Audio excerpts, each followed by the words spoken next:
What I find amazing is every time we hear about violence, we're always talking about youth. What I realize is that in our communities, there is a dire need for individuals to come and show them how to live the positive life that we're requiring them to. I think it is amazing that we will send them into school and for 8 hours a day that they hear that they can be anything that they want to be in the world. But the moment that they walk outside of the schools, there's a dire reality that the community is not ready to support the initiative that we hear about in schools.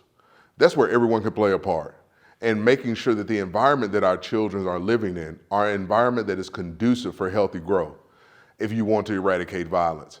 I agree that when you look at a poverty map, when you look at a contagious disease map, and then you also look at a violence map, you would see that those clusters all look very similar. So we can only say that through the studies and research that these things have to be aligned. Is crime a byproduct of poverty? Hey, we've been saying that for years, and if we know that to be true, at some point we must not only look at gun violence and violence as the issue, but some of the social determinants of health that individuals are facing on a daily basis.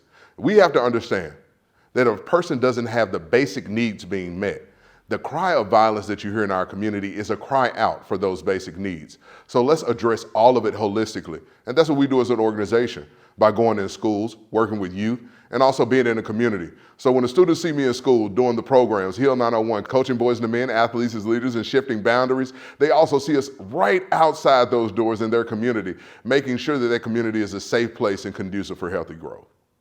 Adverse childhood experiences, we do understand that trauma and the effects of trauma and the scarring that it leaves on the brain, it does not heal.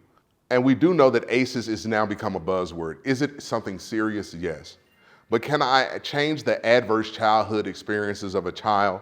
I can't determine who a child's mother and father are, the living conditions of their child. But one thing that we can all be a part of is the adverse childhood environment. And that's changing the environment that our children see. Changing the things that they learn in school, being supportive of our school systems.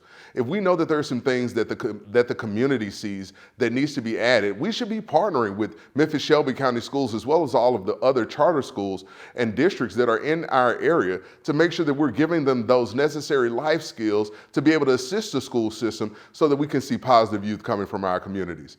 This is not an and or, this is a both and.